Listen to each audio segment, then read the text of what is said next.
ओम शांति। 31 मई की बाबा की मुरली। मीठे बच्चे, जब तक जीना है तब तक पढ़ना और पढ़ाना है। खुशी और पद का आधार है पढ़ाई। प्रश्न, सर्विस की सफलता के लिए मुख्य कौन सा गुण चाहिए? उत्तर, सहनशीलता का। हर बात में सहनशील बनकर आपस में संगठन बनाकर सर्विस करो। भाषण आदि के प्रोग्राम लेकर आओ। मनुष्यों को नींद से जगाने के लिए अनेक प्रबंध निकलेंगे। जो तकदीरवान बनने वाले हैं वह पढ़ाई भी रुचि से पढ़ेंगे। गीत, हमें उन राहों पर चलना है जहाँ गिरना और संभलना है। ओम शांति। क्या विचार करके यहाँ मधुबन में तुम बच्चे आते हो? क्या पढ़ाई पढ़ने आते हो? किसके पास आते हो? तो कहा बाप दादा के पास। तो बाबा ने कहा यह है नई बात। कब ऐसा भी सुना कि बाप दादा के पास पढ़ने जाते हैं? सो भी बाप दादा दोनों इकट्ठे हैं। वंडर है ना? तुम वंडरफुल बाप की संतान हो। तुम बच्चे भी न रचता न रचना के आदि मध्य अंत को जानते थे। अभी उस रचता और रचना को तुमने नंबरवार पुरुषार्थ अनुसार जाना है।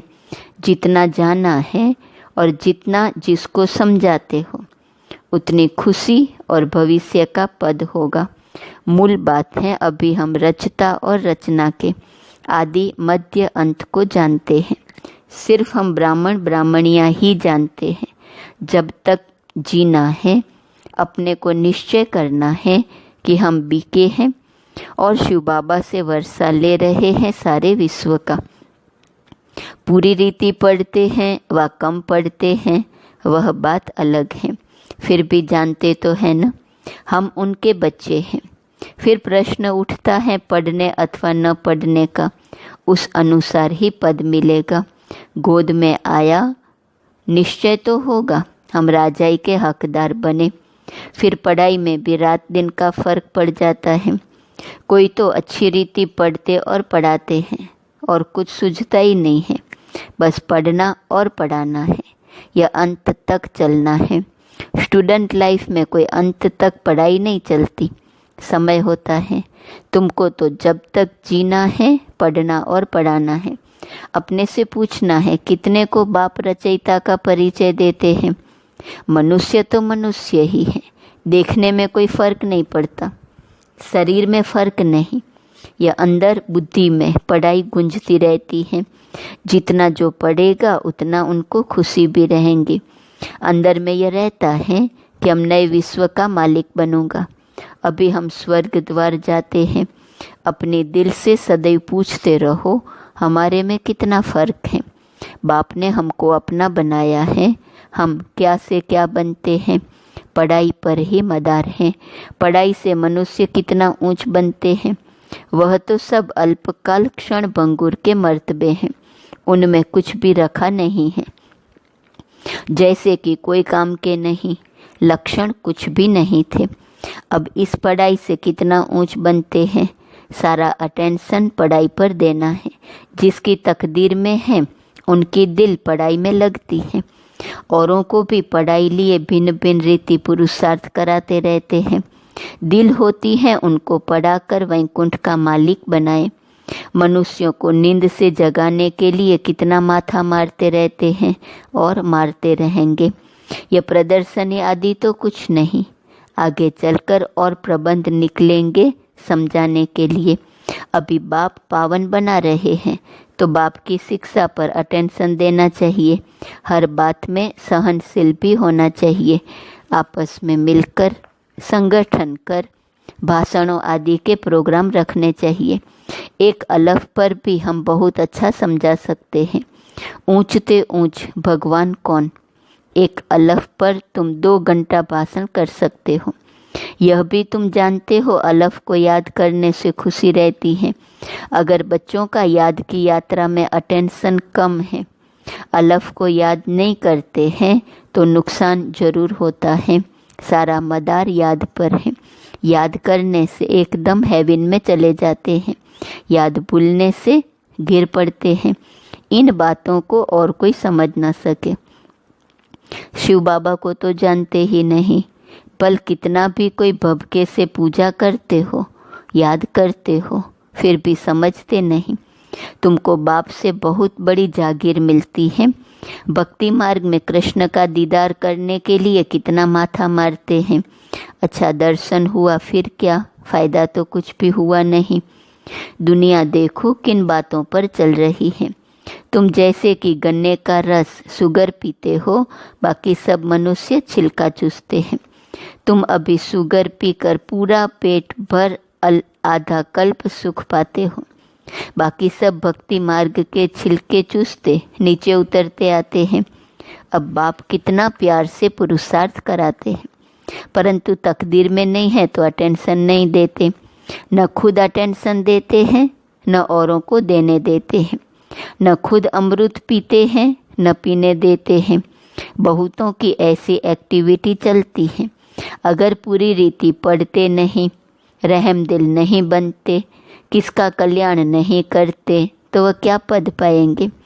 पढ़ने और पढ़ाने वाले कितना ऊंच पद पाते हैं। पढ़ते नहीं हैं तो क्या पद होगा, वह भी आगे चल रिजल्ट का पता पड़ जाएगा।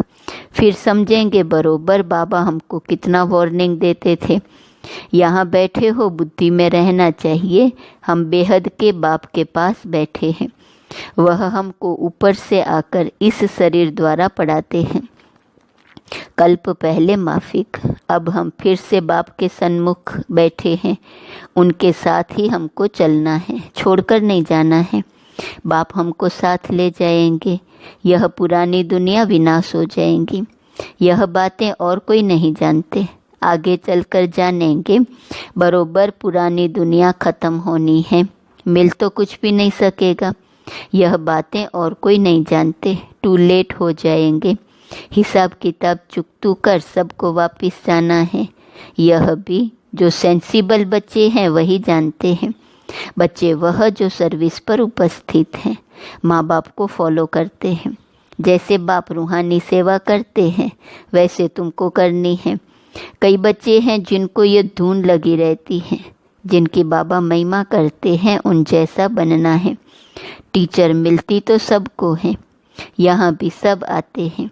यहाँ तो बड़ा टीचर बैठा है, बाप को याद ही नहीं करेंगे तो सुधरेंगे कैसे। नॉलेज तो बहुत सहज है। 84 जन्मों का चक्र कितना सहज है, परंतु कितना माथा मारना पड़ता है। बाप कितनी सहज बात समझाते हैं। बाप को और 84 के चक्र को याद करो तो बेड़ा पार हो जाएगा। यह मैसेज सबको देना है। अपने दिल से पूछो कहाँ तक मैसेंजर बना हूँ। जितना बहुतों को जगाएंगे उतना इनाम मिलेगा। अगर जगाता नहीं हूँ तो ज़रूर कहाँ सोया हुआ हूँ, फिर मुझे इतना ऊंच पद तो मिलेगा नहीं। बाबा रोज रोज कहते हैं शाम को अपना सारे दिन का पोतामेल निकालो। सर्विस पर भी रहना है। मूल बात है बाप का परिचय देना। बाप ने ही भारत को स्वर्ग बनाया था। अभी नर्क है, फिर स्वर्ग होगा। चक्र तो फिरना है। तमो प्रधान से सतो प्रधान बनना है। बाप को याद करो तो विकार निकल जाएंगे। सतयुग में बहुत थोड़े होते हैं, फिर रावण राज्य में कितनी वृद्धि होती है। सतयुग में 9 लाख, फिर धीरे धीरे वृद्धि को पाएंगे। जो पहले पावन थे वही फिर पतित बनते हैं। सतयुग में देवताओं का पवित्र प्रवृत्ति मार्ग था, वही फिर अपवित्र प्रवृत्ति वाले बन पड़े हैं। ड्रामा अनुसार यह चक्र फिरना ही है। अब फिर तुम पवित्र प्रवृत्ति मार्ग के बन रहे हो। बाप ही आकर पवित्र बनाते हैं। कहते हैं मुझे याद करो तो विकर्म विनाश होंगे। तुम आधा कल्प पवित्र थे, फिर रावण राज्य में तुम पतित बने हो। यह भी तुम अभी समझते हो। हम भी बिल्कुल वर्थ नोटे पेनी थे। अभी कितनी नॉलेज मिली है जिससे हम क्या से क्या बनते हैं। बाकी जो भी इतने धर्म हैं यह ख़त्म हो जाने हैं। सब मरेंगे ऐसे जैसे जानवर मरते हैं। जैसे बर्फ़ पड़ती है तो कितने जानवर पक्षी आदि मर जाते हैं। नेचुरल कैलिमिटीज़ भी आएंगी, यह सब ख़त्म हो जाएगा। यह सब मरे पड़े हैं। इन आँखों से जो तुम देखते हो वह फिर नहीं होगा। नई दुनिया में बिल्कुल ही थोड़े रहेंगे। यह ज्ञान तुम्हारी बुद्धि में है। ज्ञान का सागर बाप ही तुमको ज्ञान का वर्षा दे रहे हैं। तुम जानते हो सारी दुनिया में किचड़ा ही किचड़ा है। हम भी किचड़े में मैले थे, बाबा किचड़े से निकाल अब कितना गुलगुल बना रहे हैं। हम ये शरीर छोड़ेंगे, आत्मा पवित्र हो जाएंगी। बाप सबको एक रस पढ़ाई पढ़ाते हैं, परंतु कईयों की बुद्धि बिल्कुल जड़ है, कुछ भी समझ नहीं सकते। यह भी ड्रामा में नोंद है। बाप कहते हैं इनकी तकदीर में नहीं है तो हम भी क्या कर सकते हैं। हम तो सबको एक रस पढ़ाते हैं, पढ़ते नंबरवार हैं। कोई अच्छी रीति समझकर और समझाते हैं, औरों का भी जीवन हीरे जैसा बनाते हैं। कोई तो बनाते ही नहीं। उल्टा अहंकार कितना है। जैसे साइंस वालों को माइंड का कितना घमंड है, दूर दूर आसमान को, समुद्र को देखने चाहते हैं। बाप कहते हैं इससे कोई फायदा ही नहीं। मुफ्त साइंस घमंडी अपना माथा खराब कर रहे हैं। बड़ी बड़ी पगार उन्हों को मिलती है, सब वेस्ट करते रहते हैं। ऐसे नहीं कि सोनी द्वारी का कोई नीचे से निकल आएंगी। यह तो ड्रामा का चक्र है जो फिरता रहता है। फिर हम समय पर अपने महल जाकर बनाएंगे नई दुनिया में। कोई आश्चर्य खाते हैं क्या ऐसे ही मकान फिर बनेंगे। बाप दिखाते हैं तुम फिर ऐसे सोने के महल बनाएंगे जरूर। वहाँ तो सोना बहुत रहता है। अभी तक भी कोई कोई तरफ सोने की पहाड़ियाँ बहुत हैं, परंतु सोना निकाल नहीं सकते हैं। नई दुनिया में तो सोने की अथाह खानियाँ थी, वह ख़त्म हो गई। अभी हीरे का दाम भी देखो कितना है। आज इतना दाम, कल पत्थरों मिसल हो जाएगा। बाप तुम बच्चों को बड़ी वंडरफुल बातें सुनाते हैं और साक्षात्कार भी कराते हैं। तुम बच्चों को अब बुद्धि में यही रहना है। हम आत्माओं को अपना घर छोड़े 5000 वर्ष हुए हैं, जिसको मुक्ति धाम कहते हैं। भक्ति मार्ग में मुक्ति के लिए कितना माथा मारते हैं, परंतु अभी तुम समझते हो सिवाय बाप के कोई मुक्ति दे नहीं सकते, साथ ले नहीं जा सकते। अभी तुम बच्चों की बुद्धि में नई दुनिया है। जानते हो यह चक्र फिरना है। तुमको और कोई बातों में जाना नहीं है, सिर्फ बाप को याद करना है।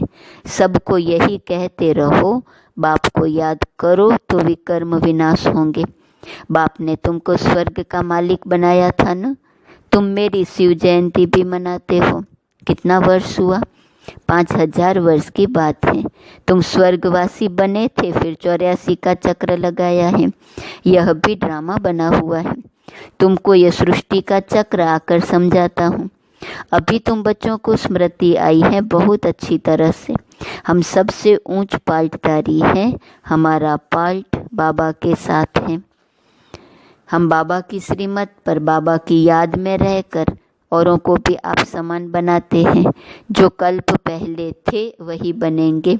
साक्षी होकर देखते रहेंगे और पुरुषार्थ भी कराते रहेंगे। सदा उमंग में रहने के लिए रोज एकांत में बैठकर अपने साथ बातें करो। बाकी थोड़ा समय इस अशांत दुनिया में है, फिर तो अशांति का नाम नहीं रहेगा। कोई मुख से कह न सके कि मन की शांति कैसे मिले। शांति के लिए तो जाते हैं, परंतु शांति का सागर तो एक बाप ही है। दूसरे कोई पास यह वस्तु है नहीं। वैसे तुम बच्चों की बुद्धि में गूंजना चाहिए। रचयिता और रचना को जानना, यह है ज्ञान। वह शांति के लिए, वह सुख के लिए। सुख होता है धन से। धन नहीं तो मनुष्य काम का नहीं। धन के लिए मनुष्य कितना पाप करते हैं। बाप ने अथाह धन दिया है, स्वर्ग सोने का, नरक पत्थरों का। अच्छा, मीठे मीठे शिकिलते बच्चों प्रति माता पिता बाप दादा का याद, प्यार और गुड मॉर्निंग। रूहानी बाप की रूहानी बच्चों को नमस्ते। रूहानी बच्चों की रूहानी बाप को नमस्ते नमस्ते नमस्ते। धारणा के लिए मुख्य सार। पहली पॉइंट, समय निकाल एकांत में अपने आप से बातें कर अपने को उमंग में लाना है। आप समान बनाने की सेवा के साथ साथ साक्षी होकर हर एक के पार्ट को देखने का अभ्यास करना है। दूसरी पॉइंट, बाप को याद कर अपने आप को सुधारना है। अपने दिल से पूछना है कि मैं मैसेंजर बना हूँ, कितनों को आप समान बनाता हूँ। वरदान, श्रेष्ठ पुरुषार्थ द्वारा फाइनल रिजल्ट में फर्स्ट नंबर लेने वाले उड़ता पंछी भव। फाइनल रिजल्ट में फर्स्ट नंबर लेने के लिए एक, दिल के अविनाशी वैराग द्वारा बीती हुई बातों को, संस्कार रूपी बीज को जला दो। दूसरा, अमृत वेले से रात तक ईश्वरीय नियमों और मर्यादाओं का सदा पालन करने का व्रत लो।